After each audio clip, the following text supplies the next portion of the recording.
আমার মুসলমান শোনো,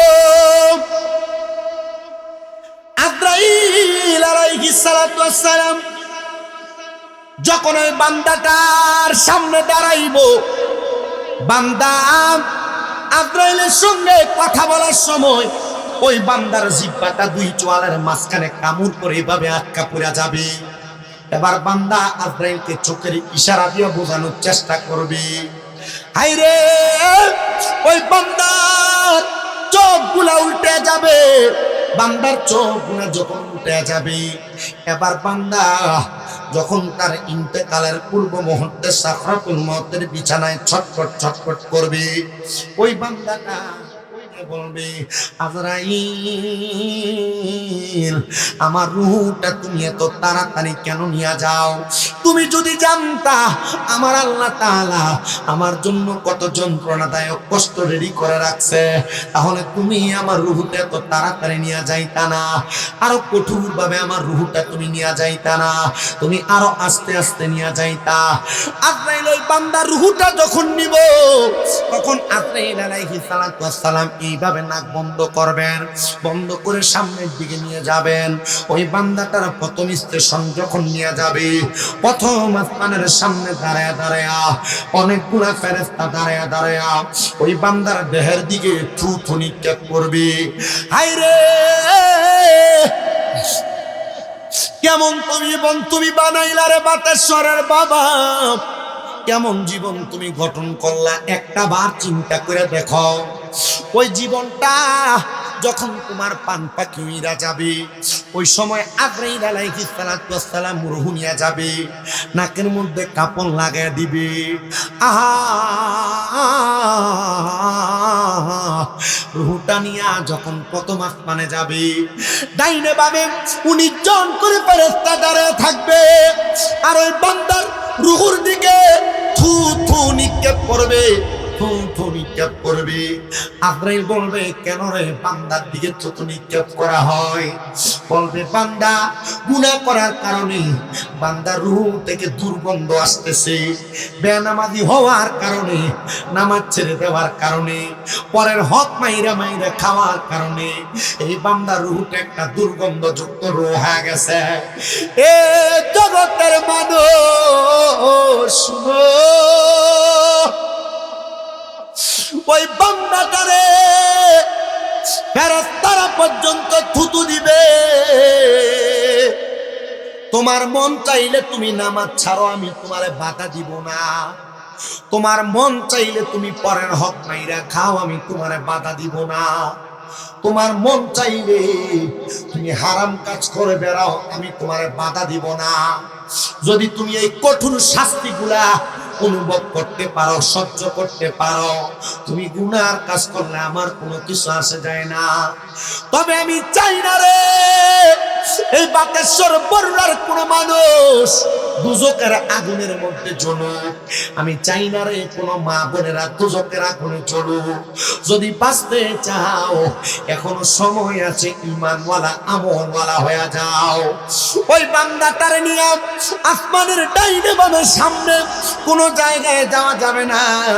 আল্লাহ ওই বান্দাটার ঠিকানা কোন জায়গায়? ওই বান্দার ঠিকানার কোন জায়গায় না। ইন্নাল্লাযীনা কাফারু মিন আহলিল কিতাবি ওয়াল মুশরিকিনা ফি নারি জাহান্নামা খালিদিনা ফিহা। ওই বান্দাটা দুনিয়াতে কুফরি করেছে, ওই বান্দাটা দুনিয়াতে আহলে কিতাবের অন্তর্ভুক্ত ছিল, ওই বান্দাটা মুশরিক ছিল, বান্দাটা মানুষের সঙ্গে মুনাফিকি করেছে। এই জন্য এই বান্দাটার ঠিকানা হলো জাহান্নাম। এবার বান্দাটার জাহান্নামের দিকে নিয়ে যাওয়া হবে। বাতেশ্বরের মানুষে জাহান্নামে যখন বান্দাটারে টাইনা টাইনা নিয়ে যাওয়া হবে, ওই বান্দাটারে জাহান্নামের আগুনের প্রজ্বলিত বিভীষিকাময় নালার মধ্যে ফেলা দিবে। আরে কবর কবর কবর, এই কথা নিয়ে আপনারা হয়তো চিন্তা করতে পারেন। কবরের মধ্যে তিনটা প্রশ্ন করব, মান রাব্বুকা ওয়া মান দীনুকা ওয়া মান নাবিয়ুকা রাব্বুকা, আপনি প্রশ্নের জবাব দিতে পারলে জান্নাতি, না পারলে জাহান্নামী। ডাহা মিথ্যা কথা রে, প্রশ্নের জবাব সবাই দেওয়া লাগবে না। বলে হুজুর কি বলেন? আরে বাবা, প্রশ্নকে একটা স্বাভাবিক ইন্টেরিয়র মেনটেন করা, একটা ফর্মালিটি মেনটেন করা। কবরে যাওয়ার পর সবাইকে প্রশ্ন করবে না। যারা গুনাহ যায় না, বারবার গুনাহ করছে, তার আবার কিসের প্রশ্ন? যারা নামাজ ছেড়ে দেওয়া ফাসিকি জানার পর আবার ছেড়ে দিছে, তারা কেন দ্বিতীয়বার প্রশ্ন করবে? যারা গান বাজনা করা জিন্দেগি মুরতাদি জানার পর আবার গান বাজনা করে, তাদেরকে আবার কেন দ্বিতীয়বার প্রশ্ন করবে? ডাইরেক্ট তাদের ঠিকানা হবে জাহান্নাম। হুজুর কতদিন জাহান্নামে রাখবে গো? আমার নবী বলেন একদিন দুই দিন না, একটা জাহান্নামী কমপক্ষে 3000 বছর জাহান্নামের আগুনে জ্বলা রাখবে। ও মুসলমান, দুনিয়ার 1000 বছর আর জাহান্নামের 1000 বছর এক না। দুনিয়ার একদিন আর জাহান্নাম আখিরাতের একদিন এক না। এই জন্য কবর দেশে যে তুমি থাকবা, কবর দেশে যে তুমি তোমার সময় কাটাইবা, এখনো সময় আছে। ওই কবরের মাল সামান গুলা রেডি করো, ঈমান এবং আমলটারে পরিপূর্ণ করো। কারণ তুমি জানো তোমার শেষ বিদায়ের একটা ঘর হবে, সেই ঘরটা হলো কবর।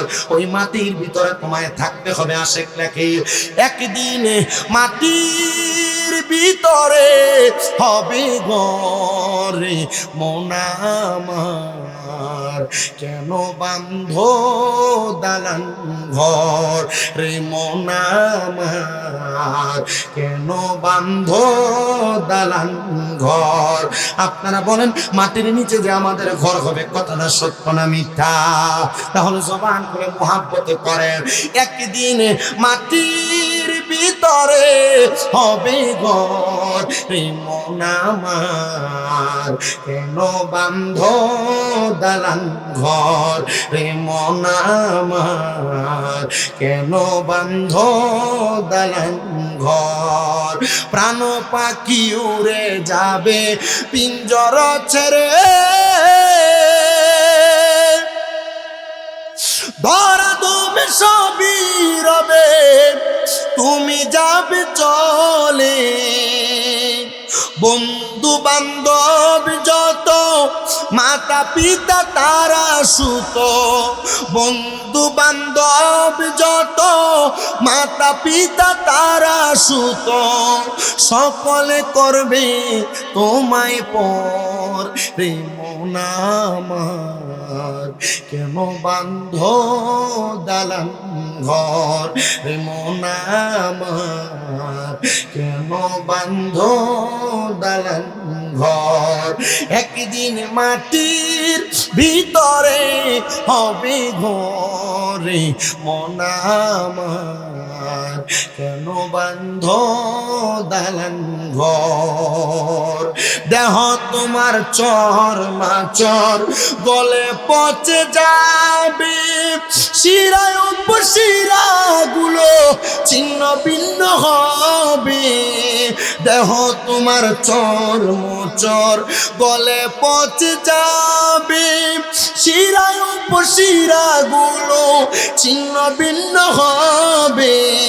মন্ডু মেরু দণ্ড সবই হবে খণ্ড খণ্ড, দণ্ড মেরু দণ্ড সবই হবে খণ্ড খণ্ড, পড়ে রবে মাটি রবি করে মন আমার, কেন বান্ধ দালান ঘর রে মন আমার, কেন বান্ধ দালান ঘর? বাতেশ্বর মহিষপুকুরে পদুয়ার পার সুন্নি যুব সমাজ দুনিয়ার থেকে বিদায় নিয়ে কবরে যাইবা। ওই কবরটা যদি জাহান্নাম হয় তোমার বড় কষ্ট। কবরটা যদি জাহান্নাম হয় তোমার এই দুনিয়ার জিন্দেগি বৃথা। কবরটা যদি বিভীষিকাময় আগুনের মতো হয় তোমার জিন্দেগিটা বৃথা। সাহাবায়ে কেরাম বলে, ইয়া রাসূলুল্লাহ, ও মায়ের নবী, আপনি বলেন না ওই কবরের মধ্যে যাওয়ার পর উম্মতে মুহাম্মদীরা কেমন অবস্থায় থাকবে? বলে, তিনটা অবস্থা রে। জাহান্নামের আগুন লাল ধাউ ধাউ করা আগুনের মতো জ্বলতে থাকবে। ওই বান্দাটারে 1000 বছর আগুনের মধ্যে জ্বালাইবো। 1000 বছর লাগবে না, মাত্র 3টা মিনিট যদি শরীরটা ধাউ ধাউ করা আগুনে জ্বলে, পুরাটা শরীর জ্বলে একবারে কোরা কোরা কাঠের মতো হয়ে যাবে, কয়লার মতো হয়ে যাবে। বারবার আপনার ফায়াকুন বলে শরীরটারে জোড়া লাগানো হবে। ও আল্লাহ, একবার তো আমারে আগুনে পুরাইলে আমার দেহটা জইনা শেষ হয়ে যায়, বারবার কেন আমারে কষ্ট দেওয়া হবে? বলে, অন্য কোনো কারণে না, তুমি বারবার গুনার কাজ করেছো, গুনাহ জানার পরে আবার পাওটা বাড়াইছো, বারবার বারবার কইরা তুমি পরের সম্পদ হকগুলা মাইরা মাইরা খাইছো। আমারে বাতেশ্বরের বাবা শুনো, 1000 বছর লাল আগুনে জ্বালায়া পুড়ায়া এবার আগুনের রংটারে আমার আল্লাহ তাআলা সাদা ধোঁয়াযুক্ত বানাইবো। ওই আগুনের মধ্যে আরো 1000 বছর জ্বালায়া এবার আগুনটারে কালো ধোঁয়াযুক্ত বানায়া ওই আগুনের মধ্যে আরো 1000 বছর জ্বালাইবো। 3000 বছর জ্বালানোর পরে নবী যখন হাদিসে মুবারাকা বলে, মসজিদে নববীর মিম্বরের সামনে আমার নবীজির পাশে আহলে সুফফা 70 মতান্তরে 72 জন সাহাবা নবীর সামনে বসা আর ডাক দিয়ে বলে, ইয়া রাসূলুল্লাহ, এই 3000 বছর জ্বালায়া আমার আল্লাহ কি তাদেরকে একটু শান্তির জায়গা দিবে না? নবী বলে, বলে না, হ্যাঁ অবশ্যই। ওই বান্দাটারে তাকাসসুর নামক একটা জায়গার মধ্যে দাঁড় করানো হবে। ওই বান্দাটা সেই জায়গার মধ্যে দাঁড়ায়া আফসোস করতে থাকবে। বান্দাটার দেহ জ্বালায় পড়ে বান্দার দাঁড় করাবে। এবার প্রশ্ন করবে, বান্দা কি বলবা বলো? আপনি আমি যদি বলার সুযোগ পাই, আপনি মনে করতেছেন বলবেন আল্লাহ মাফ করে দাও, মনে হয় আপনি বলতেছেন আল্লাহর কাছে ক্ষমা চাইবেন না। নবী বলে, উম্মত শুনো, ওই বান্দা তখন না না বলবে না, বান্দা ক্ষমা চাইবে না, বান্দা 3 বার বলবে পানি পানি পানি। বান্দা 3 বার পানি পানি করে চিৎকার করবে। বান্দা 3000 বছর আগুনের মধ্যে জ্বলার কারণে, তাকাসসুর নামক জায়গাতে দাঁড়ায় থাকার কারণে ওই বান্দার গলাটা একবারে কাঠ শক্ত হয়ে যাবে। হায়রে এত কষ্ট রে! ও বাতেশ্বরের মা, বাপুরদা চইলা স্বামীর হাতে সামান্য কইরা তুমিও কিন্তু সেই জাহান্নাম তাড়াতাড়ি তোমার হাতের কাছে আনতেছ। ওই বান্দাটা ওই জাহান্নামের কঠিন শাস্তি সহ্য কইরা তাকাসসুর নামক জায়গার মধ্যে যখন বান্দা দাঁড়াইব, 3 বার যখন পানি পানি বলে চিৎকার করবে, সাহাবায়ে কেরাম কান্দে আর কয়, ইয়া রাসূলুল্লাহ, তখন কি ওই বান্দাটারে পানি দেওয়া হবে? নবী বলে, হ্যাঁ পানি দেওয়া হবে, তবে সাধারণ কোনো পাত্রে না, এমন একটা পাত্র যেটা আমরা প্লাস্টিকের পানি খাই, মেলামাইনের গ্লাস, এটার মধ্যে পানি খাই। লোহার গ্লাস বলেন পানি খান, কাঁচের গ্লাস কোন আপনি পানি খান, কিন্তু আপনি যখন জাহান্নামী হয়ে যাবেন, আপনার যে পাত্রের মধ্যে করে পানি দেওয়া হবে, ওই পাত্রটা হবে একবারে লোহার গরম পাত্র। লোহার আগুনের মধ্যে জ্বালানোর কারণে গরম কয়লা যেমন লাল ঝলসানো হয়ে যায়, ওই লোহাটা তেমন ঝলসানো হয়ে যাবে। ইয়া রাসূলুল্লাহ, তবু কি তারে পানি দেওয়া হবে? বলে, হ্যাঁ, লোহার গরম পাত্রের মধ্যে কইরা অন্য জাহান্নামীদেরকে আগুনে পুরানোর কারণে তাদের যেই রক্তগুলা পুষগুলা নিচে পড়ছে, হাবিয়া থেকে ওই রক্ত এবং পুষগুলা নিয়ে ওই জাহান্নামীদেরকে পান করতে দেওয়া হবে। ও মায়ার নবী গো, তখন কি তারা সেই পানিগুলা পান করবে নাকি? বলে, হ্যাঁ, তাদের পানির পিপাসা থাকার কারণে ওই রক্ত এবং পুষগুলা তারা পান করবে। ওই রক্ত এবং পুষগুলাকে হাদিস শরীফের ভাষায় বলা হয় তিনাতুল খাবাল। ওই তিনাতুল খাবাল রক্ত পুষগুলা বান্দা তখন পান করবে। নবী, কেমনে গো? রক্ত পুষ মানুষ তো এমনি পান করে না, কেমনে তারা পান করব? বলে তারা পিপাসার্থ থাকার কারণে তাদের জিহ্বার মধ্যে যখন তিনাতুল খাবার রক্ত পুষগুলা ঠেলে দিবে, ওই রক্ত পুষগুলা বান্দার জিহ্বাটারে জ্বালায়া পুড়িয়া ছাই করে দিবে। বান্দার পেটের নাড়ি বুড়িগুলা গইলা বান্দার পায়খানার রাস্তা দিয়ে থরথর থরথর করে পড়তে থাকবে। এ মুসলমান, তোমার কি একটু ভয় লাগে না? তোমার কি অন্তরে একটু মায়া লাগে না? একটা বার কি তুমি চিন্তা করো না, এমন কঠিন শাস্তি আর আযাব তোমাকে দেওয়া হবে। নবী গো, এমন কঠিন শাস্তি তো আপনার উম্মত সহ্য করতে পারবে না। আমার নবী কই তাহলে তামুতু কাবলাল মাউত, তারা যেন মরার আগে একবার মইরা যায়। ইয়া রাসূলুল্লাহ গো, কেমনে গো মরার আগে একবার মরে? একটা বার আপনি আমাদেরকে শিখিয়ে দেন না। কই যদি তারা মরার আগে মরতে পারে, দুনিয়ার জমিনে থাইকা হক্কানি রাব্বানি কোন পীর মাশায়েখের হাতে হাত রাইখা বায়াতে রাসূল গ্রহণ কইরা দুনিয়ার জিন্দেগির কথা বইলা আখিরাতের কথা স্মরণ কইরা তারা আল্লাহ এবং তার রাসূলকে পাওয়ার জন্য ফানা ফিল্লাহ এবং বাকা বিল্লার জগতে চইলা যায়, তখন তারা আর দুনিয়ার আশা করে না, তারা ডাইরেক্ট আখিরাতের আশা করে। আর তারা বিশ্বাস করে তাদের হক্কানি রাব্বানি মাশায়েখে আযম মাশায়েখে পীর যারা, তাদের হাতে হাত ধরে তারা জান্নাত পর্যন্ত পৌঁছাইতে পারবে। এবার আপনারা বলেন, ও সুন্নি মুসলমান, আমরা এমন ভাবে মরার আগে একবার মুর্শিদ প্রেমে মইরা আমাদের জীবনটারে আল্লাহ নবীর প্রেমে কোরবান করতে রাজি আছি? কারা কারা? দেন হাত তুলে আমার আল্লাহরে দেখান, আল্লাহ কবুল করেন বলে কোন আমিন। মুহাব্বতের আওয়াজে বলেন না আমিন। ওরে আল্লাহ রাসূল পাইতে আমি বায়াত হইলাম, বলেন আল্লাহ রাসূল পাইতে আমি বায়াত হইলাম। মুর্শিদ চান হয় না যে বদনাম, মুর্শিদ চান হয়। আপনারা বলেন আল্লাহ রাসূল পাইতে বায়াত হইলে আল্লাহ রাসূল পাওয়া যায় কি? কথা কন না, পাওয়া যায় কি না? আমি জানি এই এলাকা শাহপুর দরবারে অনেক মুরিদ আছে, কালিয়াপুর দরবারে অনেক মুরিদ আছে, আবেদ সালমাদানির দরবারে অনেক মুরিদ আছেন, হৌসুমাজ ভান্ডারের দরবারে অনেক বায়াত আছেন, বিভিন্ন পীর মাশায়েখের বায়াত, চিটাঙ্গের হুজুরের বায়াত আছেন। আপনারা কোন তো আল্লাহ রাসূল পাওয়ার জন্য মুর্শিদ ধরার দরকার আসেনি? একটু মুহাব্বতে কোন না, আল্লাহ রাসূল পাইতে আমি বায়াত হইলাম। মুর্শিদ চান হয় না যে বদনাম, মুর্শিদ চান।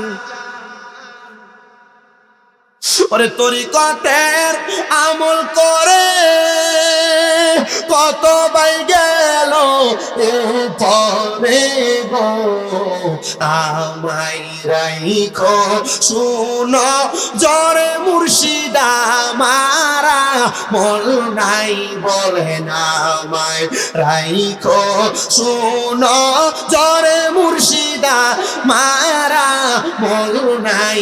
মুর্শিদ চান হয় না যে বদনাম, মুর্শিদ চান হয় না যে বদনাম। হায়রে আল্লাহ রাসূল পাইতে আমি বায়াত হইলাম, বলেন আল্লাহ রাসূল পাই বায়াত হইলাম। মুর্শিদ চান হয় না যে বদনাম।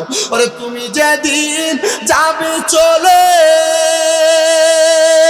আমাকে রাইখো সাথে গো, আমায় রাইখো শুনো জরে মুর্শিদা মারা মল নাই, বলে না আমায় রাইখো শুনো জরে মুর্শিদা মারা মল নাই। মুর্শিদ চান হয় না যে বদনাম, মুর্শিদ চান হয় না যে বদনাম। এবার আপনারা বলেন আল্লাহ এবং রাসূল পাওয়ার জন্য মুর্শিদ এবং পীর মাশায়েখদের দরকার আছে না নাই? কিন্তু আমরা সুন্নিরা যদি আল্লাহর ওলির মাজারে যাই, আল্লাহর ওলির দরবারে যাই, আমরারে বেদাতি আর ভণ্ড কয়ে কয়ে খেপায়, আমরারে বেদাতি আর ভণ্ড কয়ে কয়ে সেটায়। আপনারা কোন এমন প্রজাতির কয়েকটা মানুষ সমাজে আছে না নাই? আরে বাবা মুহাব্বতে কন্যা আছে না নাই? আল্লাহ কইন্না বাতুশ রাব্বিকাল আসাদিদ, নিশ্চয় আল্লাহর দ্বারা শক্ত দ্বারা। এতদিন পর্যন্ত আপনারা যারা মাজার পূজারি কয়ে খেপাইছে, আমার আল্লাহ কয়ে বান্দা ধৈর্য ধরো, আমি আল্লাহ তাআলা যখন ধরবো এরা ছুটতে পারবে না। আমার আল্লাহ এদেরকে মন্দিরের পূজারি বানায় ছেড়ে দিছে। জানেন আপনারা আল্লাহর দ্বারা শক্ত। মাজার পূজারি কইছ আর তোমরা নিজেরা ভালো মুসলমান দাবি করছো, আল্লাহ কই রাখ, মন্দিরের পূজারি বানায় ছেড়ে দিছে। মুনাফিক কারা? পাঞ্জাবি আর টুপি লাগায়া মন্দিরে যায়া রোজার পূজার সমান যারা বলে এরা মুনাফিক, এরা বেঈমান, এদের সাথে ইসলামের সাথে কোনো সম্পর্ক না।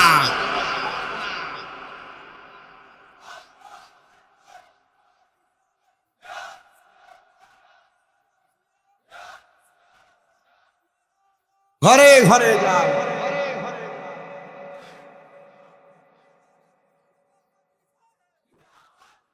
আমরা সারা জীবন কইছে মাজারে যে সিন্নিয়াত তাবারুক হয়, এডি বলে ঘু, এডি বলে বেদাত। তো মন্দিরের ভিতরে যায় মন্দিরের পূজার প্রসাদ খাওয়া, এটা মনে হয় দাঁত। শয়তানের দল।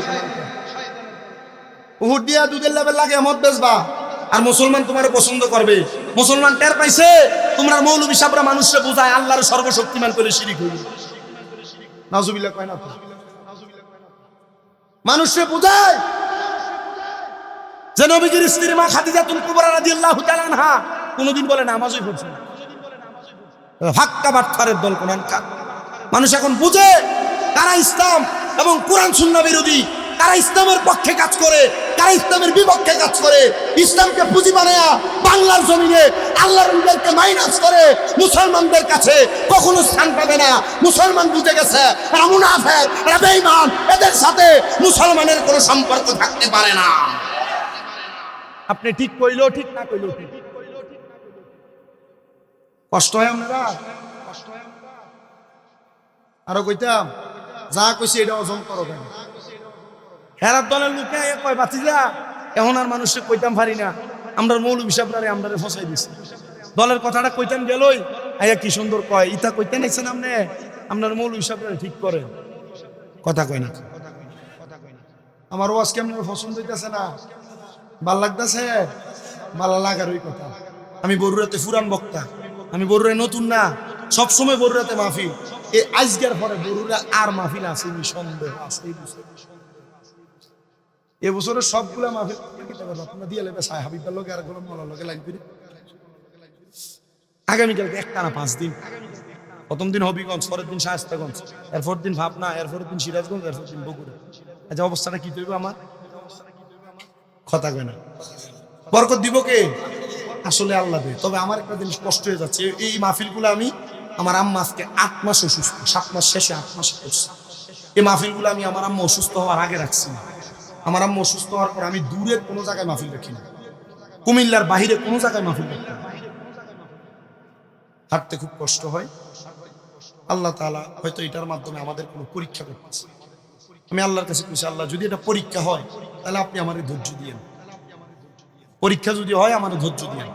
আপনারা কে কি করছেন মা বাবার জন্য এটা আমার জানা নেই। আমি আমার হাত দিয়ে প্রস্তাব পায়খানা সাফ করছি। আপনারা কে কি করছেন এটা আমার জানা নেই, আমার জানা নাই। আমি রাত্রে ঘুম ত্যাগ করছি। মা অসুস্থ খাটে শুইছে। প্রথম 2 মাস যখন অসুস্থ ঘরে আনছি, এই 2 মাস ঘরে ঘুমাই না। আম্মা যে খাটে নিচে ফ্লোরিং করে আমার সাথে শুয়েছিল। আম্মা যখন ঘুমাইছে ফজরের সময়, এরপর চোখ রাখছে। আমার যে বিছানাতে আমি ঘুমাই, এই বিছানাতে আমি শেষ 2 মাস 1 মিনিটের জন্য আমি ঘুমাই না। আম্মা অসুস্থ হওয়ার PLID অপারেশন হয়েছে মেরুদণ্ড। আমি আপনাদের সবার কাছে শুধু একটু দোয়া চাই। আমার মাদ্রাসায় গত 25 দিনের আগের দিন আমার 5টা ছাত্র একসাথে হাফেজ হয়েছে। একটা ছেলে 8 মাসে হাফেজ হয়েছে। আমি পোলাপান্ডির কাছে কইছি, তোরা আমার আম্মার লাগি একটু খাস করে দোয়া করিস। আমার জীবনে তার কোনো চাহিদা নেই।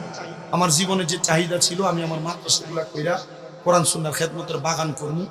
বন্দা বন্দা হাদিয়া বক্তারা লইয়া যাবো, আর হাদিয়া নিয়ে আপনার কোনো কিছু করতে না। আমি তা না, আমার এই মাদ্রাসাগুলো দিয়ে তোরা আমার আম্মার লেগে একটু দোয়া করিস, তোর কাছে এটাই হইছে। আপনারা দেখেন হয়তো আমি মাঝে মাঝে বুট মুড়ি মাইকে খাওয়াই, বিরিয়ানি খাওয়াই, গরু গোস্ত খাওয়াই, চিপস খাওয়াই, চকলেট খাওয়াই, কেক খাওয়াই আমার ফোলা ফ্যামিলি। আমার এই টাকা পয়সা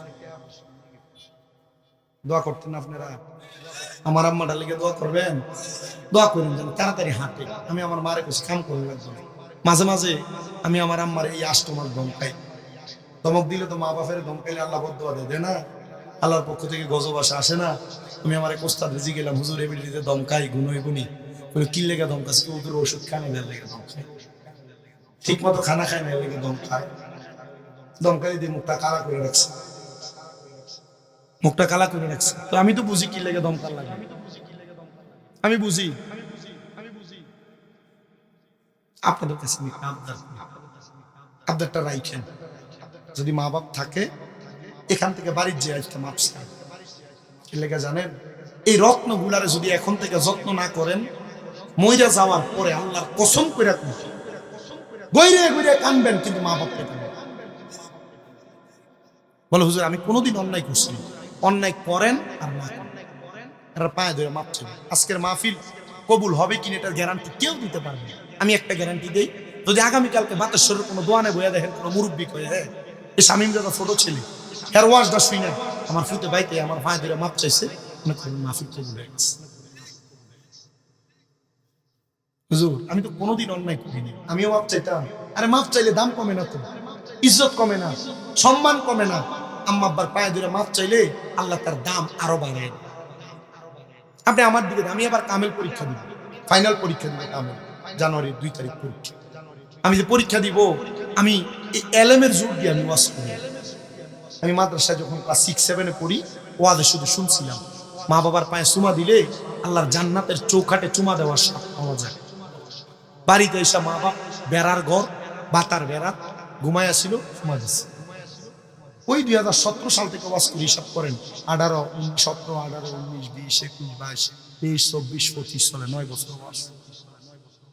আমার কোনো ক্ষমতা নাই, আমার কোনো সাধ্য নাই ওয়াজ করার মতো এলেম আমার নাই।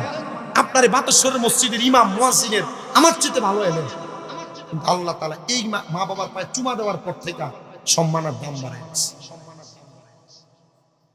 আপনারা বেদাত বইলা মা বাবার কদমের কাছ থেকে দূরে সরাই নিতেছে, মা বাবার কবর জিয়ারত করা থেকে দূরে সরাইতেছে, মা বাবা মরার পরে জানাজার পরে দোয়া করা থেকে আপনারা দূরে নিয়ে যাইতেছে। যারা যারা এগুলা করে এরা কোরআন সুন্নাহর সুর, এদের সুর ছাড়া বালা কোনো উপাধি কোরআন হাদিসে নেই।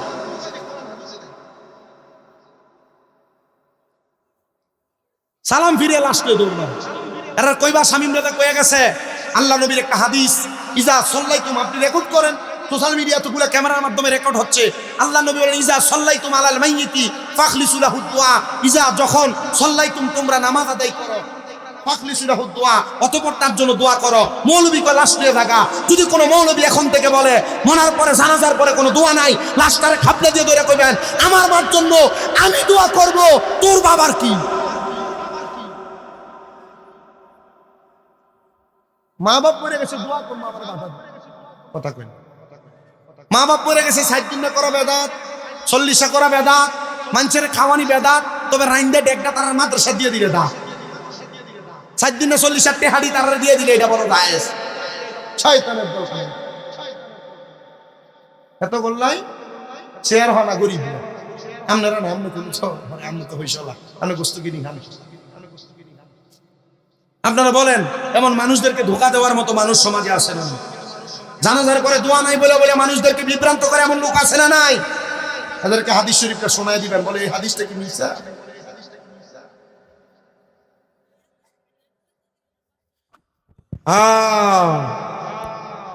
এই সমাজে আছে কিছু মানুষ রূপে হনুমান, কমে রূপে রদ্দা অভ্যাস নাকি তাদের মাঝে বিদ্যমান। জানাজার নামাজে বেদাত কোন বড় সুন্দর, কিন্তু মাদ্রাসার ছাত্রদের সাথে মেলামেশা করো ভালো। বহুত সমান আছে, লাগলে লয়ে যায়। ঘরে বউ নাই, কমে লুতের মানুষ ছিল যারা পুরুষে পুরুষে মেলামেশা করতেন। আর বর্তমানে যারা জানাজার নামাজের বেদাত কয়ে ফতুয়া দিয়ে ঘুরে, মিলাদকে আমরা বেদাত কয়ে ঘুরে, এরা মাদ্রাসার ছাত্ররা লোকে বেলাৎকার করে। এই সমাজে আছে কিছু মানুষ রূপে হনুমান, কমেলুতের অভ্যাস নাকি তাদের মাঝে বিদ্যমান। দেখতে লাগে বান্দরের মতো, দেখতে লাগে বান্দরের মতো, চেহারাতে মায়া নাই। জ্বালাও জ্বালাও আগুন জ্বালাও, মুনাফিকের রাস্তা নাই। আল্লাহ নবী অলির কাছে মুনাফিকের জায়গা নাই। মাজার জিয়ারত একবারে ফুজা ফুজা ফুজা পূজার মন্দিরের ভিতরে যায় গীতা পাঠ করুন যায় শয়তান।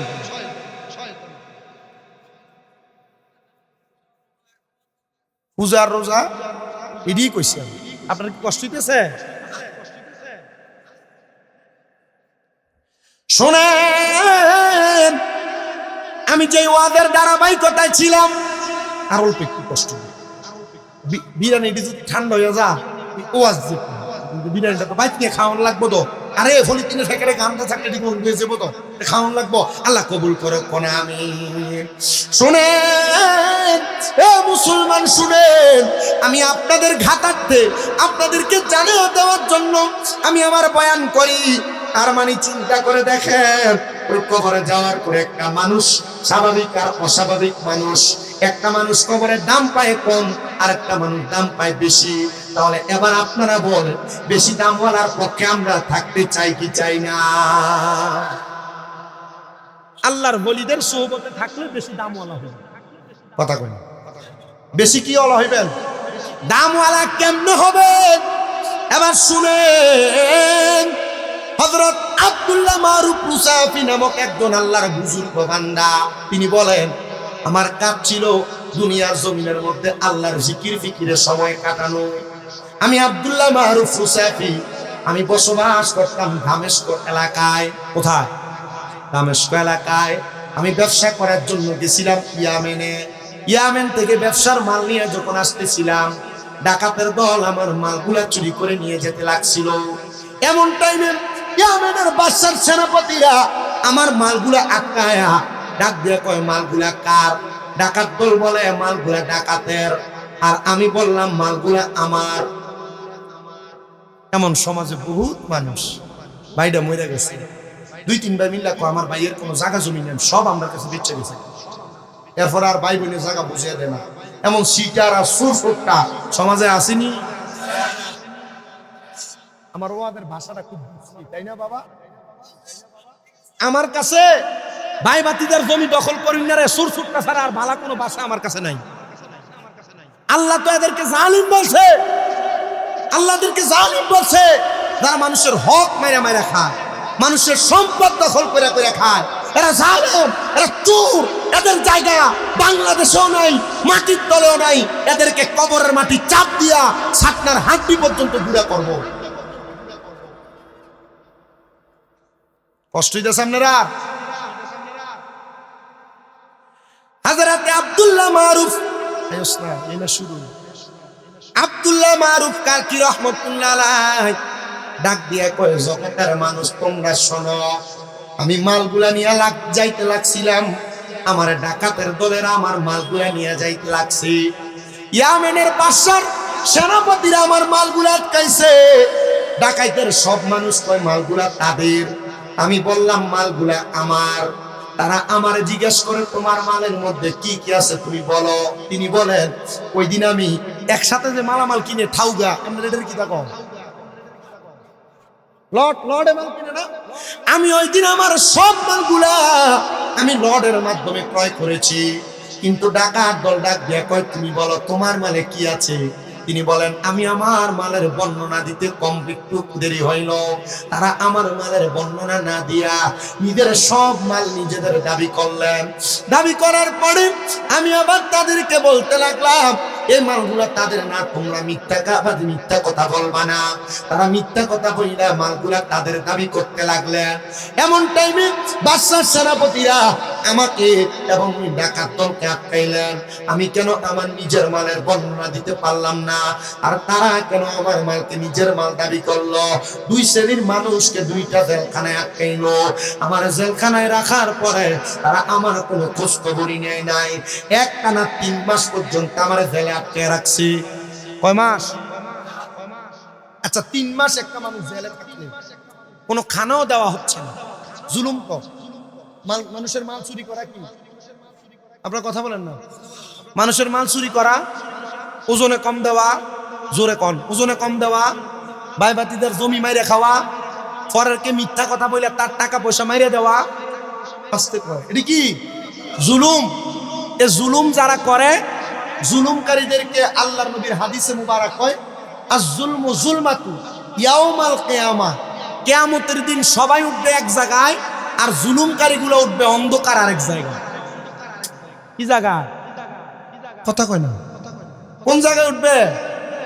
আমি কই আগামীকালকে ওয়াজ যত বক্তা এই পর্যন্ত করছে সবাই তিলে এ আমি এখন যেটি কইতেছি দেখবেন দোয়ান এডি লই কথা এডি কইয়া গেছে যখন শোনা এই তার উপরে বসছে ওয়াজ ই তোই কইব একটু আপনি শোনো বাবা, একটু অন্তরে কান লাগে শুনো। তিনি বলেন একখানা 3 মাস জেলখানায় কোনো খানা নাই। 3 মাস পরে যখন আমি বের হই, আমি দেখলাম ডাকাত দলের সবগুলা লাচার হইয়া বের হইছে, কিন্তু আব্দুল্লাহ মারুফ কারকি সোজা সাপটা একটা সবল মানুষ হইয়া বের হইছে। তারা 3 মাস আনাখানা থাকার কারণে তারা সোজা হয়ে হাঁটতে পারে নাই, আর আমি একবারে সুন্দর সোজা সাপটা শরীর একবারে চিকন, আমি হেঁটে হেঁটে বের হচ্ছিলাম। আমি যখন বের হই এমন টাইমে আমার অবস্থাটা মানুষ দেখতেছে, তারা গড়ামড়ি গড়িমসি করে করে বের হয়, আর আমি সুন্দর করে হেঁটে হেঁটে বের হই। প্রমাণ হয়ে গেছে কোনটা কার মাল। এবার আমাকে বাদশা ডাক দিয়া বলে, হে আব্দুল্লাহ মারুফ কারকি, এ মালগুলা তোমার। আর এই যারা ছিলেন ডাকাতের দল, তারা ডাকাত হওয়ার কারণে মালগুলা তাদের না। দেখো তারা মিথ্যা বলার কারণে গড়িমসি করতেছে, মাটিতে গড়াগড়ি করতেছে। যাও যাও যাও, আব্দুল্লাহ মারুফ কারকি তুমি এগুলা নিয়ে যাও। আব্দুল্লাহ মারুফ কারকি বলে, আমার কোনো খানা নাই, আমার কোনো কিছু নাই। আমার বাদশা প্রশ্ন করে, আব্দুল্লাহ মারুফ কারকি, তোমার যে কোনো খানা ছিল না, তাদেরও খানা ছিল না, তারা লাচার হয়ে গেছে, চলতে পারে না, তুমি কেমনে এত সবল সুস্থ ভাবে হাঁটো?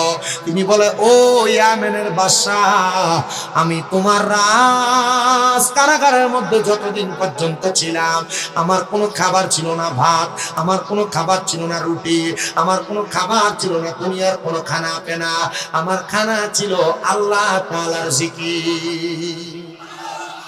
ওই কালিয়াপুরি আল্লাহ আল্লাহ কয়ে দাঁড়িয়ে দাঁড়িয়ে জিকির করলে কিছু বন্ধ পেয়েছে, তা তাই নি এতই বন্ধ। 3 মাস জেলখানায়। খানা কি? জিকির সবার খানা না, জিকির মুমিনের খানা। জিকির কার খানা? মুমিনের খানা। মুমিন খানা খেয়ে সুস্থ থাকে না, মুমিনের কলব সুস্থ থাকে জিকিরের মাধ্যমে। মারহাবা কয় না জোরে? এ আব্দুল্লাহ মারুফ কারকি, তুমি বলো রে, কার জিকির করলা, কার স্মরণ করলা? আব্দুল্লাহ মারুফ কারকি কয়, যে রব আমারে বাঁচিয়ে রাখছে আমি সেই রবের জিকির করছি। গফুর গাফার নামে তোমার আল্লাহ, ও আল্লাহ, ও বলেন রহিম রহমান নামে তোমার আল্লাহ। আল্লাহ তুমি কাউরে রাখো গাছে তো লাতে মৌলা, কাউরে রাখো ভালা খানাই, বলেন কাউরে রাখো গাছে তো লাতে মৌলা, কাউরে রাখো ভালা খানাই, রহিম রহমান নামে আল্লাহ, ও আল্লাহ, বলো রহিম রহমান নামে তোমার আল্লাহ, ও আল্লাহ।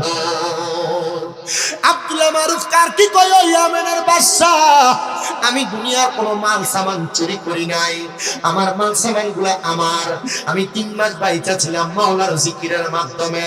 হযরত ইয়ামেনের বাদশা ডাক দিয়ে আব্দুল্লাহ মারুফ রুসাফি, তাহলে আপনি আমার কাছে আগমন করেন। সাথে সাথে উনি ওনার নিজের চেয়ারটা ছেড়ে দিলেন, নাইমা নিচে দাঁড়াইলেন, আর ডাক দিয়ে কই ওগো মারুফ রুসাফি, আপনি আমার চেয়ারটাতে বসেন। জোরে কোন নাম মারহাবা। আপনি আমার চেয়ারটাতে বসেন। বলে কেন গো, আপনি কি ইয়ামেনের রাজত্ব পরিচালনা করবেন না? কয় না না না, আমি রাজত্ব পরিচালনা করব না। বলে কারণটাকে একটাবার আপনি আমারে জানান করে দেন না। বলে অন্য কোনো কারণ না, একটাই মাত্র কারণ, আপনি এমন একজন খোদার বন্দেগী করেন, এমন একজন খোদার পথে চলেন, এমন একজন খোদার জিকির করেন, যেই খোদা আপনারে দুনিয়ার কোনো খানা ছাড়া এই খোদার স্মরণের মাধ্যমে আপনারে বাঁচায় রাখে। জান জান জান, আপনি ওই খোদা তাআলার ইবাদতে মশগুল থাইকা আমার এই রাজ্য ইয়ামেনটারে পরিচালনা করেন। আব্দুল্লাহ মারুফ কারকি ডাক দিয়ে কই, জগতের মানুষ, আমি বললাম আমি এক সপ্তাহে আপনার সম্পদ নিতে পারি, এই সম্পদ আপনি আমারে দিবেন না, আপনার এলাকার কোনো গরিব মানুষকে দান করবেন। বলে ঠিক আছে হুজুর, আপনি যা বলবেন আমি আপনার কথাগুলো শুনবো। বলে যদি আপনি আমার কথাগুলো শুনবেন, তাহলে এক সপ্তাহ আপনার রাজ ইবাদত খানার মধ্যে থাকবেন, এই এক সপ্তাহ আপনি আপনার ইবাদত খানা থেকে বের হতে পারবেন না। আমি যেমনি ইবাদত করি আপনি তেমনি ইবাদত করবেন, আমি যেমনি নামাজ পড়ি আপনি তেমনি নামাজ পড়বেন, আমি যেমনি জিকির করি আপনি তেমনি জিকির করবেন, আমি যেমনি ওযু করি আপনি তেমন ওযু করবেন, আমি যেমনি ঘুমাই আপনি তেমনি ঘুমাইবেন। ও বাবা, অভিজ্ঞতার মধ্যে 2টা জায়গা আছে, একটা হলো ফানা ফিল্লা, একটা বাঁকা বিল্লা। বাঁকা বিল্লা অনেক উপরের মাকাম, ফানা ফিল্লার মধ্যে 2 মাকাম। ফানা ফিল্লা 2 প্রকার, একটা ফানা ফিসায়েক আর একটা ফানা ফির রাসূল। ফানা ফিসায়েক আবার 2 প্রকার, একটা হলো সুরতে ফানা আর একটা হলো সিরতে ফানা। আপনি যেই তরিকতের পীরের হাতে হাত নেইকা বায়াত গ্রহণ করেছেন, ওই পীর যেমন ভাবে দাড়ি রাখে, ওই পীর যেমন ভাবে নামাজ পড়ে, ওই পীরের মতো নামাজ পড়া রোজা রাইখা আপনি ইবাদত করলে আপনি হয়ে যাবেন সিরতে ফানা। মানে পীর যেমন ভাবে চলে আপনি তেমন ভাবে চলে, এটারে বলে সিরতে ফানা। আর আপনারা যেই পীরের হাতে হাত রেখে বায়াত গ্রহণ করেছেন, আপনার পীর যেমন পাঞ্জাবি পরে, পীর যেমন পাগড়ি পরে, পীর যেমন টুপি পরে, মাথার মধ্যে যেমন দাড়ি রাখে, এমন ভাবে দাড়ি টুপি পাঞ্জাবি পাগড়ি গুলা ধারণ করে এটারে কই সিরতে ফানা। এটা কার টুপি? জোরে কন্যা বেটা, এটা কার টুপি? কালিয়াপুরি যে মাজিউন নবী টুপি লেখা, এটা কোন দরবারের? জোরে কও না বেটা। এটা লইয়া ফেটাফিটি এলাকায় আসেনি কোনো? না, সাবধান। ঈদে মাজিউন নবী সাল্লাল্লাহু আলাইহি সাল্লাম, ঈদ খুশি। মাজিউন নবী, মাজিউন শব্দের অর্থ আগমন করা, আর নবী মানে নবী। ঈদে মাজিউন নবী মানে হলো নবীর আগমনের খুশি। মারহাবা, মারহাবা জোরে কইলেন। আর ঈদে মিলাদুন নবী নবীর জন্মের খুশি, নবীর জন্মের মাধ্যমে নবীর সবচেয়ে বড় আগমন। আলহামদুলিল্লাহ, এজন্য শাহপুর দরবার পালন। এটা নিয়ে দ্বন্দ্ব মারামারি দরকার নাই। আমি আপনাদেরকে বলতেছিলাম সূরতে ফানার কথা। পীরের সুরত ধারণ করা, এটা হলো সুরতে ফানা। আর পীরের সিরত ধারণ করা, এটা হলো সিরতে ফানা। এই সুরত আর সিরত মিলায়া যখন কোনো মানুষ একটা সুরত ধারণ করে, তখন সে ফানাফি শায়েকের পর্যায়ে চলে যায়। ফানাফি শায়েক অর্জন করার মাধ্যমে ওই মানুষটা ফানাফি রাসূল অর্জন করে। মানে সে চোখ বন্ধ করলে রাসূল দেখতে পায়। আমরা রাসূল দেখতে পারি কিনা আমরা জানি না, তবে আমাদের অন্তরের মধ্যে একটা আশা, একটা আকাঙ্ক্ষা থাকা লাগবে। আমরা মরার আগে একবার হলো রাসূল দেখবো, আর নচেত মরার পরে আমাদেরকে কবরে আমার রাসূল আমাদেরকে করে এখন মোবারক নিব। কথা কোন না ঠিক কিনা? আব্দুল্লাহ মারুফ কারকি বলেন, এই ইয়ামেনের বাদশা, আপনি আমার সঙ্গে একই ঘরের মধ্যে থাকবেন। উনি 1 সপ্তাহ পর্যন্ত থাকতে লাগলেন। এবার 1 সপ্তাহ পরে ওনাকে সরিয়ে দিলেন, সাফ দিলেন, যান যান যান। এবার আপনি আপনার এলাকার সবচেয়ে রাস্তার যে মোড় আছে, ওই মোড়ের মধ্যে দাঁড়ায়া যেই মানুষটারে আপনার পছন্দ হবে, ওই মানুষটারে আপনি আপনার রাজ্য দান করে দেন, আমার অসুবিধা নাই। আর আমারে আপনারে যদি বলা হইতো যে আপনারে একটা বাড়ি দেওয়া হবে, আপনি আপনার ইমানটা বেচা দেন, আপনার একটা বাড়ি দেওয়া হইব, আপনি এখান থেকে বুর উপর হাত বিন্দা নামাজ পড়েন। আপনার যদি কয়া হয় আপনার একটা জায়গা দেওয়া হইব, এ ফোলা ফাইন এখন থেকে নামাজ যখন পড়বা এই তারাবির নামাজ 8 রাকাত করে বাইরে চলে বা 40 দিন তারাবির নামাজ 8 রাকাত চলে তোমার একটা সাইকেল দেওয়া হইব। আমরা চলাই না সাইকেলের ফাগল হইয়া, বইয়ের ফাগল হইয়া, নতুন নতুন কিছু হাতিয়ে দিলে এটির ফাগল হইয়া ইমানদারে বেচালা। আর আমরা বাপ দাদারা দিয়ে চলে 20 টাকার তারাবির নামাজ পড়ছে, এটা বলে না, এটা বলে কোরআন হাদিস না। মক্কা মদিনা কয় রাকাত? 20 টাকা। আরে কি সুন্দর কয় বাতিজা, মক্কা মদিনা চইতে দেখেছো নি? তুমি তো মদিনা থাকতেছো, তো মদিনা আর মক্কা এলাকায় যে সৌদি আরব মানে সিনেমা হল বানাইছে, তুমিও বানাও বাতেশ্বর একটা সিনেমা হল। কথা কই, মক্কা মদিনার দিয়ে দলিল দাও। মক্কা মদিনার দিয়ে সুন্দর সুন্দর কথা কইতেছো, মক্কা মদিনা এটা নাই ওইটা নাই, তো সৌদি আরবের জেদ্দাতে কত সুন্দর মদের বার বানাইছে, সৌদির ফলা ফাইন্ডে খাবাই লাগা, তো তুমিও মদের বার বানাই দাও বাতেশ্বরে। খালি মক্কায় আছে মদিনায় আছে, ভিডিওতে গাড়ির লাইসেন্স দিছে, তো তুমিও দাও না, তোমার ভিডিও তো চালা। মক্কা মদিনা ডাইরেক্ট দলিল না, মক্কা মদিনা ইমানের জায়গা। মক্কায় যাবেন হজ করতে, মদিনায় যাবেন জিয়ারত করতে, দেখেন না মুতোয়া হে পুলিশের চাকরি করে, হে আব্দুরে ফিরে দেয়, হেদিকে আল্লাহ ফুব দিকে নাই, আল্লাহ পশ্চিমে নাই, আল্লাহ উত্তরে নাই, আল্লাহ দক্ষিণে নাই, তো কি লেগা এদিক থেকে ফিরিয়ে দেয়। আপনি বুঝতে হবে মক্কা মদিনার ভিতরে শুধু তারা থাকলে তারাই যে একবারে বালা আলেমে দিন হয়ে যাবে, বিষয়টা এমন না, এরা নজদিদের দালাল। কাদের দালাল? হাদিসে মুবারাকা বলতেছে মদিনা শরীফে ডাবল বরকত, মক্কাতুল মুকাররমায় যে বরকত মদিনাতুল মুনাওয়ারায় ডাবল বরকত। আপনি ডাবল বরকত করতে যান না, আপনাকে ফিরিয়ে দিলে আমি দেখছি না, আমি দেখছি আপনি আমারে একটা সময় আহলে সুন্নাত ওয়াল জামাতের সুন্নি ছাড়া, আমরা যারা গরম সুন্নি ছাড়া সবাই ঘৃণা করত। এখন আমারে কমিকন এরও খুব মহব্বত, এদের দলের বাতিল ফেরকাসের মহব্বত। হুজুর কারণটা কি? তা মহব্বত কেন করে? জি না, আমি গালাগালি করি না, আল্লাহর কসম আমি গালাগালি করি না। কেন করি না? সবাই যদি গাইলায় তো ডাকতে আনবো কেন? কথা কেন? বাপও ভিড়ে মাও ভিড়ে, তো ঘরে আনবো কে? আমি এর লেগে গাইলেই না। আমি সুন্দর সাবলীল, আমি এ পর্যন্ত কোনো গালি দিছি? সাবলীল ভাষায় কথা বলছি, এ কথার মাধ্যমে আমি যার যার পরিচয় তুলে ধরছি। কিন্তু আমি যে দেখছি মদিনাতুল মুনাওয়ারায় বাবু সালাম দিয়ে বিকে সালাম দিয়ে বাইর হইয়া হযরত ওমর রাদিয়াল্লাহু তাআলা আনহুর মাকবারাটা যে জায়গায় ওনারা শহীদ করা হয়েছিল, এদিকে দাঁড়ায়া তিনজন কওমি আলেম আল্লাহর রাসূলের রওজার দিকে ফিরা ফিরা মুনাজাত করতেছে। মারহাবা কোন না কেন? প্রখ্যাত পরিচিত তিনজন আলেম। কারণ কি? তারা কি মদিনার নবীর দিকে চাইছে, নবীর কাছে চাইছে? না, তারা আল্লাহর কাছে চাইছে। তারা শুধু বলছে রব্বে কারীম আল্লাহ, আপনার রাসূলের উসিলায় জগৎ সংসার বানাইছেন, এই রাসূলের উসিলায় আমাদেরকে দেন। কোন হইব?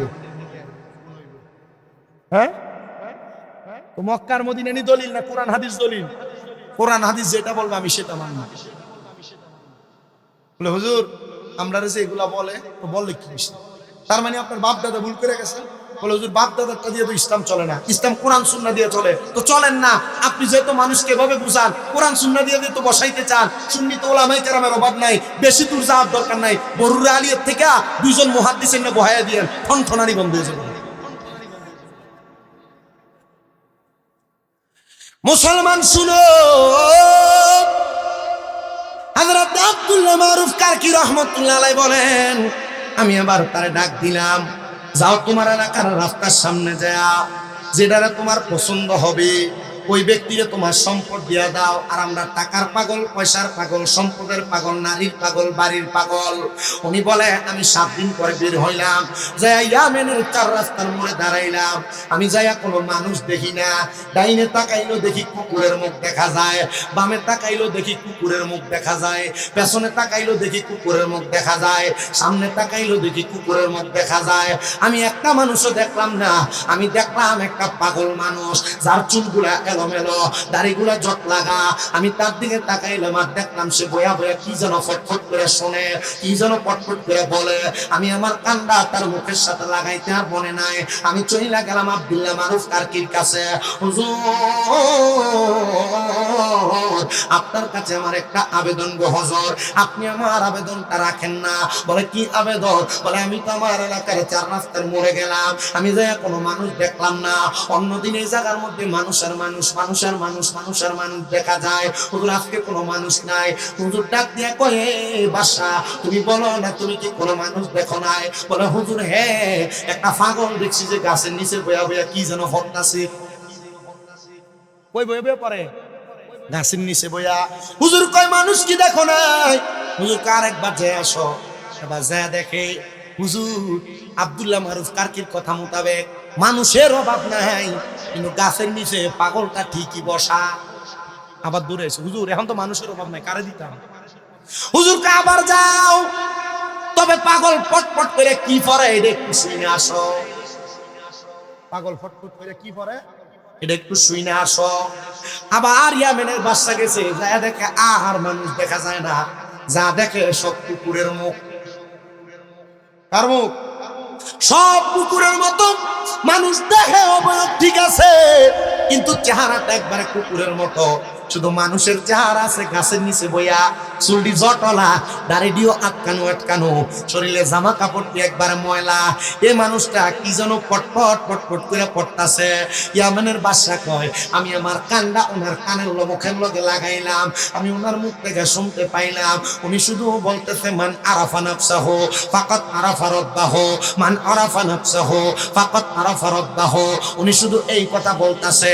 আমি এবার ওনার কথাটা আইসা আব্দুল্লাহ মারুফ কারকির কাছে বললাম, আব্দুল্লাহ মারুফ কারকি, মানুষ তো দেখলাম না, যা দেখলাম সব কুকুরের মুখ দেখা যায়। হুজুর বলেন না আমি যা দেখলাম এই দেখাটা কি আমার সত্য নাকি? বলে দেখছো যা তা সত্য, তবে তুমি আমার একটা কথার জবাব দাও। জিনার মুখের মধ্যে কথা শুনলা, তিনি কি কয়? কয় তিনি শুধু কয় মানে আরাফা নাফসাহু ফাকাদ আরাফা রাব্বাহু।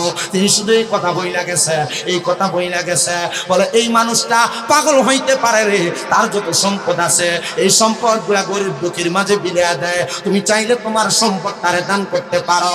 ইয়ামেনের বাদশা কই দেরি করলাম না, পুরো রাজত্ব তারে দান করে দিলাম। দান করে দিয়া আমি বললাম, হুজুর আমার তো দুনিয়ার আর কোনো কাজকর্ম ভালো লাগে না, আপনি আপনার সোহবতে আমারে রাখেন। আল্লামা রুমি কয়, সোহবতে সালে তোরা সালে খুনাত, ভালো মানুষের সোহবতে থাকলে ভালো হইতে পারবা। এবার ইয়ামেনের বাদশা আব্দুল্লাহ মারুফ কারকির খেদমতে এতদিন ছিল বাদশা, এখন হইছে চাকর। মারহাবা।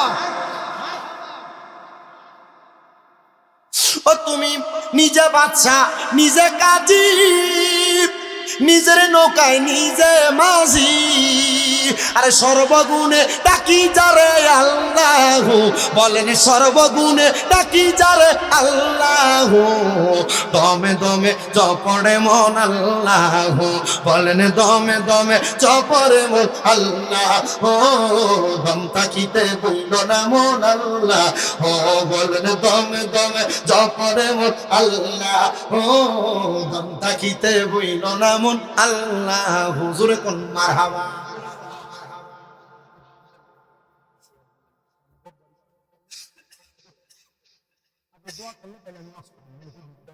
মোটামুটি আলেম ওলামা আছে না, ওনারা থাকলে আমার কাছে কেমন জানি লাগে, মনে হয় যে একটু আদব। আমার উস্তাদে যেদিন আমাদেরকে দাখিল পরীক্ষা দিয়ে মাদ্রাসা থেকে ছুটি দেয়, তখন কইছিল আল আদাবু খায়রুম মিনাজ যাহাবি ওয়াল ফিদ্দাতি, আদব স্বর্ণরূপার থেকে উত্তম। স্বর্ণ যদি 2,17,000 টাকা ভরি টিয়া দিয়ে কিনন যা, কিন্তু আদব কিনন জানা বেদবরে রাস্তাঘাটে পাওয়া যায়। আমি ওলামাই কেরাম থাকলে আমার কাছে কেমন জানি একটু আনিজি লাগে। হুজুরা নিচে বয়ে থাকলে ওয়াজ করতো আমার কাছে একবারে কেমন জানি লাগে। তবু হুজুর আপনি বদয়া না দেন, আমার ওয়াজ শেষ, আমি গোছাই শেষ করি। হ্যাঁ, একটু মহাব্বতে কোন মারহাবা। ইয়ামেনের বাদশা তিনি বলেন, আমি ওনার খেদমতে চলে গেলাম। খেদমতে থাকার 3 দিনের দিন ইয়ামেনের বাদশা গেছে, ইন্তেকাল করছে, মারা গেছে। মারা যাওয়ার পরে এলাকার মানুষকে হাইরে বাদশাই ছাইরা দিয়া চাকরের দায়িত্ব নিলেন। উনি কি যেন কি করলেন, তিনি এইটা কি করলেন আমরা বুঝলাম না।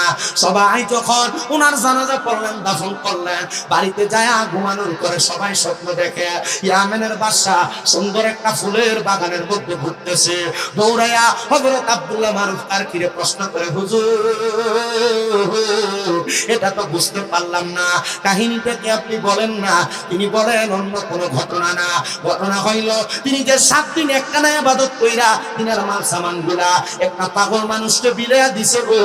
আর 3 দিন পর্যন্ত তার কলবটাকে পরিষ্কার করার জন্য হক্কানি একজন মাশায়েখের সোহবতে থাইকা তার জীবন পরিবর্তন করেছে। আমার আল্লাহ তাআলা আগের 7 দিনের পরের 3 দিনে 10 দিনের ইবাদতে এই বান্দাটারে জান্নাতের বাগানের মনের মধ্যে জায়গা করে দিয়েছে। এই জন্য আমি আমার বাতেশ্বর এলাকা, এই মহেশপুকুর এলাকা, দুয়ারপাড় এলাকা, বড়ুয়া এলাকার যত মানুষ আমার বয়ান শ্রবণ করেছেন, আপনাদের সবার কাছে বলবো রে বাবা, জীবনে যা কিছু করেন আর না করেন, আপনি জায়গার মধ্যে থাইকা আল্লাহ এবং তার রাসূলের মুহাব্বত নিয়া যে কোন একজন হক্কানি রাব্বানি পীর মাশায়েখের হাতে হাত দিয়া বায়াত গ্রহণ কইরা তরিকতের সাধন ভজন শিখা আপনি কবরে যান, দেখবেন ওই ইয়ামেনের বাদশার মতো আমার আল্লাহ তাআলা ওলিদের সোহবতের কারণে আপনারেও ওলি বানাইবো, আপনারেও জান্নাতি বানাইবো। এবার আপনারা বলেন ওই আল্লাহর এমন ক্ষমতা আছে না নাই? এই বিশ্বাস কার কার আছে? ডান হাত তুলে আমার আল্লাহরে দেখায়। ফারেস্তো কি বন্ধ রাখবেন না, জবানটা ছেড়ে দিয়ে মুহাব্বতের আওয়াজে বলেন, আমরা এতক্ষণ জিকির করলাম একজনের, তিনি কে?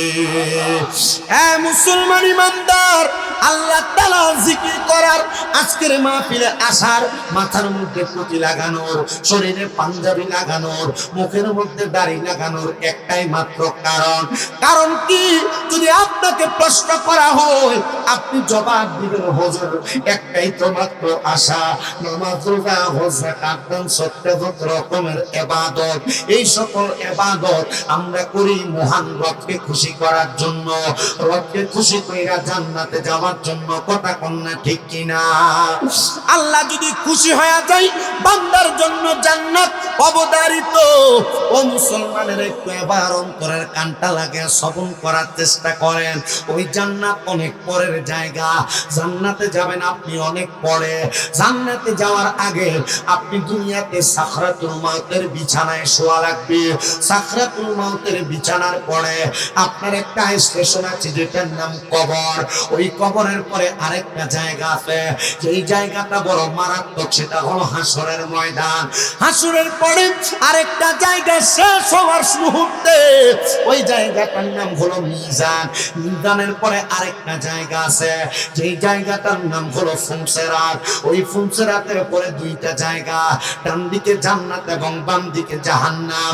আপনি জান্নাতের আশা অনেক আগে করতেছেন, আগে একটা বার চিন্তা করেন না সাকরাতুল মউতে আপনার কি অবস্থা হবে, কবরে আপনার কি অবস্থা হবে, হাসরে আপনার কি অবস্থা হবে, মিজানে আপনার কি অবস্থা হবে, ফুনসেরাতে আপনার কি অবস্থা হবে। এবার আপনি যদি এই বিষয়গুলো জানতে চান আর বুঝতে চান, আপনি একটু সহজ সাধ্যভাবে বোঝার চেষ্টা করেন। দুনিয়াতে মানুষ আছে দুই প্রকার, একটা হলো ইবাদতকারী আবেদ বান্দা, আরেকটা হলো ইবাদত না করা নরমাল বান্দা। এই দুই প্রকার বান্দা, এক জাত হবে জান্নাতি, আরেক জাত হবে জাহান্নামী। আমি আমার কোরআনুল কারীমের আয়াত যখন তেলাওয়াত করতেছিলাম, আমি আপনাদের কাছে দুইটা আয়াত তেলাওয়াত করেছি। তার মধ্যে সর্বশেষ যে আয়াত আমি তেলাওয়াত করেছি, আল্লাহ বলেন লা ইয়াস্তাওয়ি আসহাবুন নারি ওয়া আসহাবুল জান্নাহ। আল্লাহ কয় জান্নাতি এবং জাহান্নামী, মানে জান্নাত এবং জাহান্নাম দুইটা এক রকম না। আল্লাহ গো, আপনি কেন এক রকম না বললেন? তাহলে কোনটা ভালো তার একটা উদাহরণ বলেন না। আল্লাহ বলে, এ বান্দা, আসহাবুল জান্নাতি হুমুল ফাইজুন, যারা জান্নাতি তারা হলো সফলকাম, যারা জান্নাতের অধিবাসী তারাও হলো সফলকাম।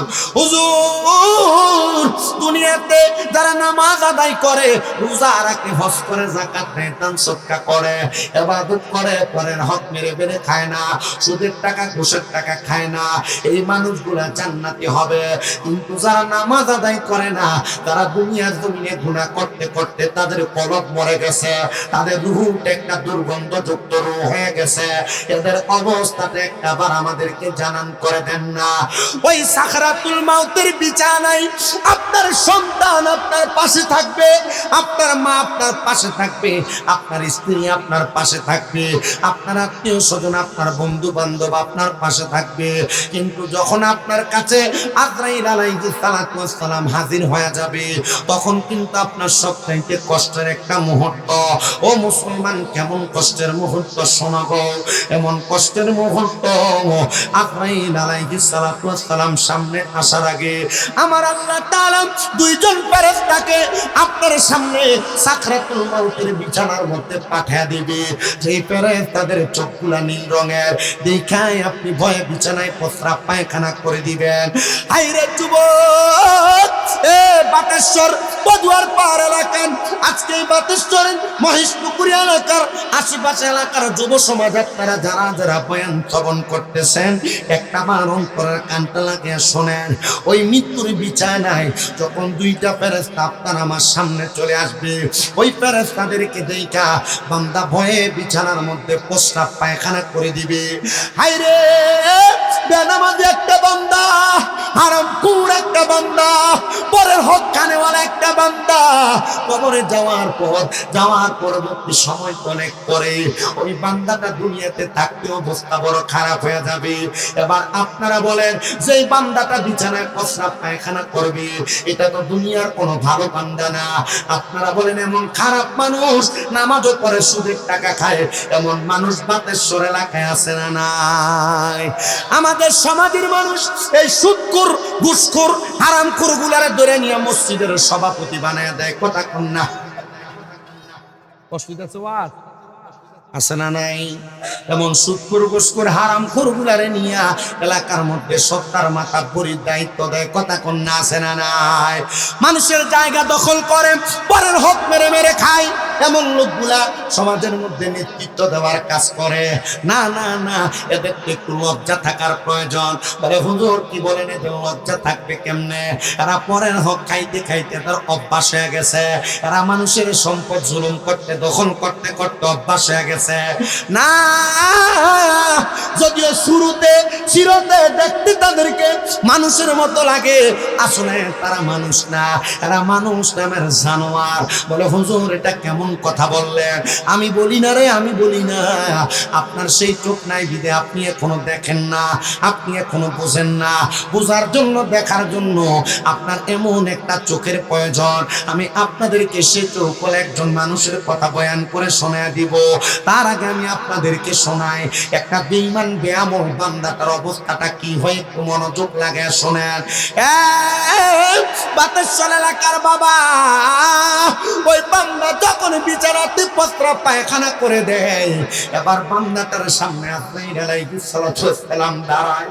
ওই বান্দা তার জবান দিয়া বোঝানোর চেষ্টা করে, আজরাইল এখন তুমি আমার রূহটা কবজ কইরো না, কারণ আমি এখনো পর্যন্ত মরণের প্রস্তুতি গ্রহণ করি নাই। দুনিয়ার মানুষ কোনো জায়গায় মেহমান হয়ে গেলে যাওয়ার সময় সামান্য করে কোন হাদিয়া নিয়ে যায়। আমি যে কবরের মধ্যে যাব, আমার কবরের কোনো সামান দেরি হয় নাই, আমার একটু সময় দাও, আমার একটু সুযোগ দাও। না না না, তখন কোনো সময় দেওয়া হবে না। আজরাইল যখন বান্দার দিকে তাকাইব, বান্দা যখন কথা বলার চেষ্টা করব, ওই বান্দার দুই দাঁতের চোয়ালের মাঝখানে বান্দার জিহ্বাটা আটকা পুরা কামড় পুরা যাইব। বান্দা বড় কষ্ট পাইব। ওই কষ্ট পেয়ে বান্দা যখন চুপ হয়ে যাবে, এবার বান্দাটা চোখের ইশারা দিয়ে আজরাইলকে বোঝানোর চেষ্টা করবে। আজরাইলের এমন ভয়ঙ্কর বিকট চেহারা, ওই চেহারাটা দেখা বান্দার চোখ একবারে কপালের দিকে ঘুরে যাবে, বান্দার চোখ উল্টে যাবে। ওই বান্দাটা বড় হাই হুতাশ করতে থাকবে। মাহফিল কমিটি যদি শুনে থাকেন, আবার উপরে নিয়ে আসে। আমি আমার ওয়াজ একটানা করব। আমার ওয়াজে কোনো ডাইনে বামে সময় সুযোগ আমি লস করি না। আমি মানুষ যতক্ষণ আছে এদেরকে আমি আমার ডাইরেক্ট ধারাবাহিক আলোচনা শোনাই। যদি আপনারা অল্প কিছুক্ষণ সময় যদি আমার এই ওয়াজটা চলে, কষ্ট হবে আপনাদের। ওয়াজটাকে শুনতে আপনাদের ভালো লাগতেছে তো শুনেন, কষ্ট করে। আমি তো আসছিলাম এদিকে, কোথায় যেন আদ্রানা, কোথায় আসছিলাম না একবার, আমার মনে হয় একবার না দুইবার আমি আসছি। আমি ধারাবাহিকভাবে আপনাদেরকে কথাগুলো বলবো, আপনার ধারাবাহিকভাবে শুনবেন। কোরআন হাদিসের আলোচনা জাস্টিফাই করার দায়িত্ব আপনার। তবে মনে রাখতে হবে, আমি 1-1.5 ঘন্টা ওয়াজ করলাম আর 2-3টা কোরআনের আয়াত পড়লাম না, এটা দিয়ে কি ওয়াজ কামইব? কথা কোন কামইব? আমি এই জন্য আপনাদেরকে ডাইরেক্ট কথা সরাসরি বলছি। আমার ওয়াজের ধারাবাহিকতায় কোরআন সুন্নাহ ভিত্তিক কতটুকু হয়, যে কথাটা কোরআন সুন্নাহ ভিত্তিক সেটা আপনি মানবেন। আল্লাহ কবুল করেন আমিন। আমার উপরে নিয়ে এসে এখানে রাখতে কোন আমার ওয়াজ শেষ হবে, এরপরে আবারও আমার কাছে বেশি ভালো লাগতেছে। বাতেশ্বরের মাহফিলে আসার পর আমি দেখতেছি এলাকার মুরব্বী নেকেরাম যারা আছেন, আপনারা বয়োজ্যেষ্ঠ মানুষ, আপনারা মাহফিলে আছেন। এই জিনিসটা সবচাইতে ভালো। বহু এলাকার ভিতরে, বহু জায়গার ভিতরে মুরব্বীরা পোলাপান মাহফিল করে, মুরব্বীরা সায় দেয় না। আপনাদেরকে এটার জন্য আন্তরিক শুভেচ্ছা, মোবারকবাদ, শুকুর গুজার, আল্লাহর পক্ষ থেকে জাযাকুমুল্লাহ কামনা করছি। আল্লাহ আপনাদেরকে উত্তম জাযা প্রদান করুন। আজকের ওয়াজটা আপনাদের জন্য যেমন উপকারী, যুবকদের জন্য আরো উপকারী, মা বোনের জন্য আরো উপকারী। আল্লাহ কবুল করেন। জোরে পড়েন আমিন, আর মহাব্বতে পড়েন আমিন।